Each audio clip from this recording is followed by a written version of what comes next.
I used to think this was like pretty crazy when you'd hang around with greatness. Yeah. And then I think it's really crazy when you hang around with greatness. Because we've hung a lot, Jay Brody, with a lot of great people in the year and a half of doing this program. But how many of them can you say beat up Mike Tyson? Yeah, very few. I mean, no, it's like, Roddy, how many people can you say, this guy beat up Mike Tyson? I think the guy beside me is the only one. Him and the tiger from The Hangover. Yeah. We hung out with that. The champ, Lennox Lewis, is on the program. Yeah. How are you, man? I'm good. Oh, man, it's so great to have you. Are you a Tiff goer? Of course. Oh, you are? I love to dress up and go to parties and watch good movies. I went to the South Park the other day. It was crazy. Yeah, man. There was a part in the movie I was like, wow. And then I turned around and everybody was crying. I was like, oh, good. Not just me alone. So when you watch a movie with Jake Gyllenhaal and Southpaw, which I haven't seen, I've heard wonderful things about it. And from the background that you come from, which is being one of the best boxers of all time, and you know, you're literally one of the top 3 or 4 boxers probably of all time. Unbelievable. Thank you. And sorry, I didn't say you're the first. But you're all in a great group together. But when you watch this movie with Jake Gyllenhaal, is it accurate? Does it portray a part of your lifestyle, what you've gone through? You know, this one was. I've seen a couple of them, and I used to watch the Rocky ones, and I used to hate when people used to come up to me and say, "Hey, how's it feel when they cut your eye? And do you really eat that many eggs?" And I was like, man, that's in the movie, but I got to try it still.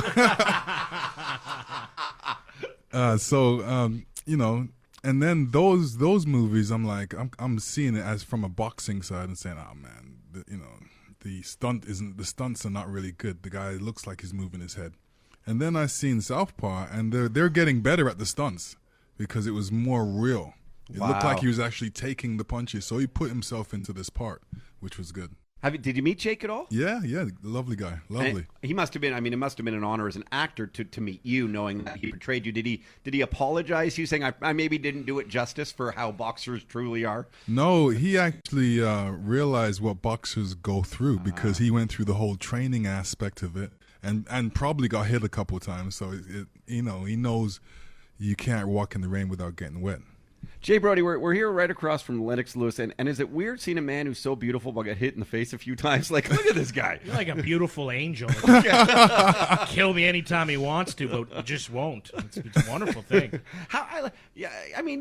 Did you defend every punch that ever came your way? You know, the first thing I taught myself was defense, how to not get hit. And then I realized, how I react when I do get hit. So it was a good mix for me to get into boxing because, I go in there, I'm all bored, and the guy hits me, and I say, don't like that. So I hit him back. It didn't feel very good. You know what? I'm going to make you feel that way now. Yeah. If that makes sense. So, I realized in boxing there's throwers and there are catches. I noticed you guys are wearing your baseball hats. That's good. Yeah. Yeah, and, I just didn't I wanted to be a thrower, not a catcher. Interesting. Yeah. You, none of the sort of rope-a-dope. You didn't want to take him. You just want to be the dominating force. Yeah. I mean, I would love to put in the shoe shine in there. This one. And then I love Muhammad Ali so much. I used to watch him with my mother, and if he didn't do the Ali shuffle, I would be upset. So, I tried that when I was boxing, but I realized, they call that showboating now, and they stop you from doing it. But I would love to do it. Yeah, I noticed actually in your Twitter handle, at Lennox Lewis, over 400,000 Twitter subscribers, a great following, which makes me happy to see that. Sometimes athletes of past don't have the following they should have in the prime when social media didn't exist. So I'm glad to see it's coming with you. But Muhammad Ali is your profile pic. Yeah, of course. If I put up my face, people say, who's that? No, I'm only joking. Well, of course you're joking. You are a popular figure, man, and it's really neat because you represented Canada so well. It was back in hard to believe, '88 when it was Riddick Bowe you defeated for the gold medal. Ridiculous Bowe, yes, yeah. He asked me a question the other day because we all the heavyweights got together down in Miami and took a picture together for the last 4 decades. And it was great seeing everybody in a bow tie, and I got to talk to Oliver McCall and asked him, what were you doing? What were you thinking, crying in the ring? He said he was going through a lot of personal problems, whatever. and seeing everybody. Holyfield was there. Larry Holmes was there. Everybody was there. So My goodness, 4 decades of champions. Yes. How's Riddick doing? Now, Riddick asked me this question. He said, well, Lennox, I don't know. How come you been ducking me and never fought me? I'm like, dude, are you crazy? Man, I wanted to whip your butt. But, I think everybody's not really taking him seriously. And it was interesting because I really wanted to punch him out. And I'm like, man, all my peers are there. They're going to stop it. They're going to say, leave him alone, man. He's not right. Just leave him alone. So I let him slide that day. And I actually took a picture with him. Against my will, I did, but, So really, you and Riddick still don't use... There's still a bit of this, I guess, competitiveness between the two of you. Yeah, I mean, the whole room is competitive. Pinklin Thomas was talking to Larry Holmes and said, Larry, how come you never gave me a shot? I'm mad at you. And Larry said, why would I give you a shot? You're the toughest guy out there. I'm going to take the weakest guy out there. I'm not stupid. But that was living with Pinklin Thomas for a long time. So he got his answer. My goodness. I mean, that's one of the best reality shows of all time, to see the greatest of all time in a room, but being real people and you sharing these stories, which humanizes them. Yeah. People hold grudges. People get upset. It doesn't matter how popular or how famous or how wealthy or how talented you were in that ring. The fact is that there are these moments. There are, and unforgettable moments in the history books, you could say. Everybody's got a story. Everybody's got a moment. I enjoy when people say, where I was watching a Tyson fight was crazy. Everybody was against you in the bar, but I was with you. So of course they say that now. Yeah. I got to ask you about the Tyson fight, Lennox. Have you watched Mike Tyson's documentary where he recollects the fight? With me? Yes. I don't think I have. So Tyson claims, I don't want to stir up shit, especially because the champ is here, and I like my face the way it looks. Tyson claims that you were headbutting him quite a bit in that fight. And no, that's Holyfield. Oh, that's Holyfield. Yeah, okay. Holyfield, and you know what? You can punch him in the face now. Go ahead. I screwed up. Okay. I don't need Holyfield has a secret weapon out there, and I didn't know it because I was watching him, but he didn't headbutt, some opponents that were before me. But when he got in with me, he used his head, and I was like, "Yo, this guy's cheating." Huh. But then I realized, he does it. It's cheating, but if he wins, he wins, and he's going to say no. So I had to defend against his left, his right, and then his head. Left, right, and then his head. So it really made me a better boxer that night because I had to adjust. And that's what great boxers do, adjust. And I still remember that because I said, oh, man, he gave me something that I never expected, and I was able to deal with it. Wow. I mean, and you got to come up on the fly no matter how hard you train for something. You got to be taken to a different level. Right. Lennox, you always have represented yourself with such class. Thank you. And it's, just even being you, I'm the type of guy that I'm always okay to admit that I'm a bit in awe and I'm a stargazer and you're right in front of me and you're a star. But in the industry that you were in, where some guys didn't represent them with class, was that tough for you? Like, did you ever think to maybe go and do big stunts and just get in everyone's face and talk the smack? But you did it. You did it with calculated words that were carefully crafted, and again, you were an intelligent force. Yeah, I mean, the main thing for me is to represent the heavyweight crown with honor, and the man that was before me, such as obviously Muhammad Ali, Larry Holmes, and all these guys, they represented it the way they did and in their way. So I wanted to, keep that line of, elegance going and not really be a quiet, strong force and basically do things my way. And, my mother raised me well, so, make her proud as well. Was that tough for your family watching you go in the ring, no matter how good you were or how great you got, just knowing like, oh man, our son or my good buddy or could get hurt? Yeah, I mean, camera's been put on my mother while I've been in the ring, and she seems like she's fighting the fight with me. So it's like we're all in the ring together. So I'm glad that I'm able to not make her scared or worried too much, and she believes in me. Do you ever think you retired a bit too young? You know, a lot of people said that, but you know, some people said you got to leave them wanting more. Sounds like a Tiff move. Eh? By the way, champ, it was only Todd who said that in this room. I never, me and Roddy here never insinuated anything like retirement.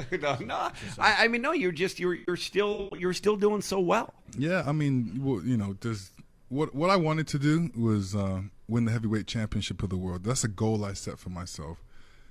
Completed, done, and then now is a new goal is to be a great promoter.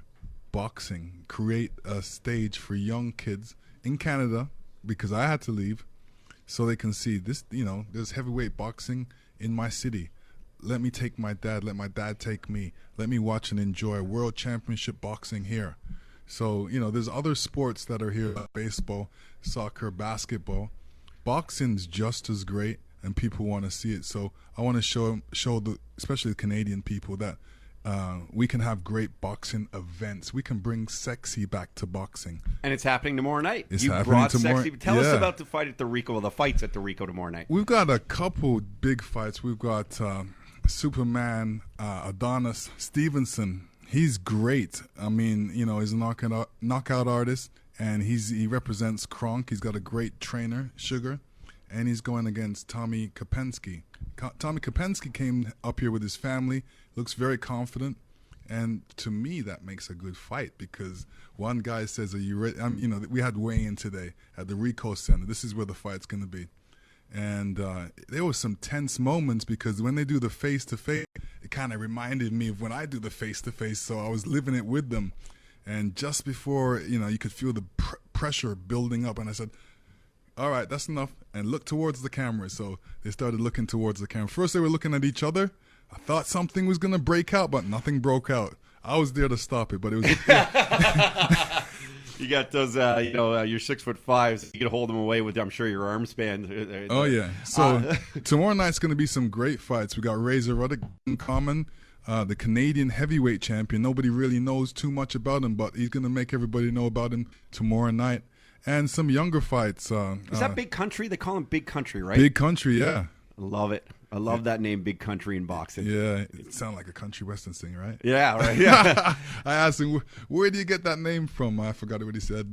I stopped listening at that point. I'm Lennox Lewis. No. Razor's still fighting, though. That's Razor's still fighting. How old's Razor now? He's 51. Wow. A fit 51. Strong 51, and still around, second ranked in Canada. So until somebody knocks him off the hill, he's going to be still around. Does it amaze you at 51 what he's still doing, though? Yeah, absolutely. I mean, it's a hard sport. It's a tough sport, and he's able to survive. I mean, he's been doing it a long time, so he knows how to protect himself. I guess that's part of the key. Now, how can we go and join you at the Rico tomorrow night? Where do we get tickets, if there's still tickets available even? Oh, yeah, there's tickets available. You know, Ticketmaster. You could definitely phone Ticketmaster to get tickets. And come join us. If everybody that hasn't seen a boxing match before, we're inviting you down. Come and enjoy some World Championship boxing. I love it. It's all happening at the Rico Coliseum. Of course, Ticketmaster.com. You can get them even through the tickets are available just right through the gym at 514-383-0666. A couple of numbers there. You can call the Rico themselves, 2-416-263-3900. And oh my goodness, they start at $40 for that kind of entertainment, that kind of sport. Yeah. Let me tell you, it's going to be a great event, because I've seen them setting up today, and it's unbelievable right now how they turn that Rico Center into a fabulous boxing palace right now. Awesome. Lennox Lewis is here. Do you have a few more moments? Sure. Yeah. I want to ask, and I hope you don't mind me asking, but I guess, what do you think of UFC? UFC, I love watching it. I love watching it when they're great fights, because before my fights, I used to watch karate movies, and that used to get me in the mood to step into the ring. So, you know, I'm always love that contact sport aspect, and especially when you have different disciplines. So I respect all disciplines, and boxing is a discipline. So, and it's a part of the martial art family. I remember talking to Russell Peters right here on the very show, who's a My massive, man. Is he your guy? Yeah. And a huge boxing fan. Yes, and he's one of the big. things he said, and I'll paraphrase, I won't say it exactly, he thought that the UFC was maybe a bit oversaturated, right? Yeah, there's a lot of fights. Too many fights. Do you is that what makes boxing so special still? You know, you have to look at it like this. You know, boxing is a discipline you can only use your hands. Only your hands. In UFC, you can use 5 different disciplines. And if you can't use your hands, you grab a guy and choke him. So, you know, I think boxing has a great rules as well. You know, you can't stomp on a guy's foot, can't hit a guy below the belt, can't punch a guy in the back of the head sometimes. Lennox, did you ever get hit below the belt? Yes, I did. You know, when I was going to go in against Galata, every time I told people that I was going to box Galata, they said, "Ooh." I was like, "Ooh, I don't have any kids yet." You know what I mean? So I had to go in there and take him out quick because I was worried for the family jewels. Jeff, I got to ask you a question. Bernard Hopkins, at 50 years old, still wants to fight, but he's been competitive for the last 10 years through 40 to 49 years old. Inspirational dude, an amazing fighter, a freak athlete to compete like that at 49 years old, just having lost to Kovalev. Why wasn't he the most popular athlete in all of America for the last at least 5 years with that story? I don't know. Tell me. You know, He's always talking and saying that, you know, me and him were the oldest boxers around, the oldest champions. And, you know, you're right. He was old and he was able to beat a lot of young people. That shows that, you know, how talented he is and was. So, you know, I don't know why. Sometimes it goes that way, but I definitely recognize him. I got a question. Roddy. Speak up, man. Speak up. What's the question? I'm a boxing fan. A lot of the times when I'm watching, in between rounds, the coach is giving it to the fighter, right? Like giving him instructions like crazy. Right. And usually he's kind of blank face, staring straight. When you're in the corner and your coach is barking at you, are you taking it in, or do you have like music playing in your head, or like? That's a great question. No, it's a great question. Yeah. Let me give you an example. Like, you know, I was boxing Mike Tyson, and I punched him, and I must have caught his elbow on my thumb. So, you know, I was resting my hand until the next round. So I got back to the corner, and Emmanuel goes, "What you doing? You should beat him up. What are you doing? You should get him. You got a dead man in front of you. Hit him." And I was like, you know, it's going to take too long to explain it now, so I'll just take all that and nod. And then the next round, I went out there and took care of business. That moment when you beat him. Has there ever been a feeling like that that's been replicated for you? Was that? I mean, I know. No, you know what? The Rockman win was a bit better for me because he beat me at my weakest point. He threw a punch which my chin happened to be in the way of, and hit me, knocked me down. I got up. The referee stopped it. Anyway, chased him around the world for 2 years to different courtrooms. Anyway. The judge said to him, "Did you sign here?" Because we got him to sign a personal agreement. And he said yes to the judge. The judge said, "Well, you have to fight him." So I got him in the ring. Boxed, you know, this man insulted me. We fought in the studio. So, you know, I was waiting to get him. I told him his 5 minutes of fame is up. And I could tell he was concerned because he actually came to the dressing room and tried to watch me glove up. I'm like, this guy's crazy. So when I went into the ring, I wanted to take him out in a round before he took me out in the past fight. So I was able to do that, plus put his head over the King sign.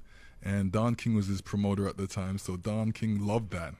And, you know, that was more satisfying, that fight, that knockout, because, you know, that punch really took off a piece of his skin because, you know, when he got up, everything was bleeding, and that showed how powerful that punch was. So that was more satisfying to me because, you know, what he was saying that I'm done, and everybody was saying I was done. You lose a fight, everybody thinks you're done. I'm saying it's the way you lose the fight. If it was a situation where I got beat up and I was beat up for 12 rounds and lost the fight, then you could say I'm done. But if it's like a second round and somebody knocks you out and hits you correctly and you go down and the referee stops it, then no, there's still life in you. Wow, man. Hasim Rahman, right? Like Hasim Rahman. That and so that rematch, the defeat really was, and I guess that feeling because it's personal now. Yeah, of course. And you want to overcome it's a newer challenge because if you beat someone once, fine, maybe you can beat them again. But if someone beats you, that is the ultimate challenge, isn't it? Right. And if I never would have lost, then I wouldn't be as great as I am. It's okay to lose. Yeah, of That's course. very inspirational. Yeah, because definitely because it gives you something to fight back for. You fall off a horse. What are you going to do? Walk away, or are you going to get back on? Get back on. I go to the bar. I eat the horse. Okay. I can try to eat the horse. Okay. You can eat the horse, yeah. Stupid horse, right? I'm sorry. Lennox Lewis is hanging out with us. Lennox, I appreciate your time. I know you you just came from the weigh-in, and you got the big fight tomorrow night. Do you when you watch these fights tomorrow night going on at the Rico, is it hard not to jump in? I'm trying to get you to go. I know. I'm gonna be happy. I'm gonna be happy for the Toronto fans. I'm gonna be happy for Canada. That this is the revival of boxing, and I'm here to help it revive. I'm here to make it grow. And can we think of a better ambassador? Thank you. Honestly, and if you think of the guys, and I know even Chevalo's involved in helping out. Yes, he is. He's doing a great job. He's lovely. And isn't he a great man? Yeah, he's 85 years old. Best hair in the game. Yeah. It's like he's got the best hair in the game. And the toughest chin. Toughest chin. Yeah, Muhammad Ali couldn't knock him out. Isn't that crazy? Yep. Isn't that wow? And he didn't even bleed. He wasn't even a bleeder either. He had tough skin. Is he a human being? Oh, yes. He's from this planet. Lennox Lewis at Lennox Lewis on Twitter. If there's a younger generation for some reason listening to us, and you're like, Lennox, do yourself a favor. Go to YouTube, Google one of the toughest men ever to be in a sport. Heavyweight boxing, taking down guys like Tyson, you name it, and you're gonna see what a champion's all about. The only few people can have that title and wear that crown, and he does. Thank you so much for your time. Thanks for having me. Good luck with the fights tomorrow night at the Rico Coliseum. Go to Ticketmaster.com. Everybody's invited. Come. Exactly. The Premier Boxing Championship Series in Toronto, and the big card, of course, Stevenson versus Karpinski. I said it right? Karpinski. Yeah, I know. Okay. Karpinski. Karpinski. Yes. Thank you. Okay. Did you see it? Did you feel that? I'm trying not to look at the champ right now. The champ. Okay, yeah. Lennox Lewis, thank you for your time on the Todd Shapiro Show. Much appreciated. Hey, what's up? I'm Roddy. It's the best idea you've ever had to subscribe to our YouTube channel. Jay, it's feeding time. Hey, guys.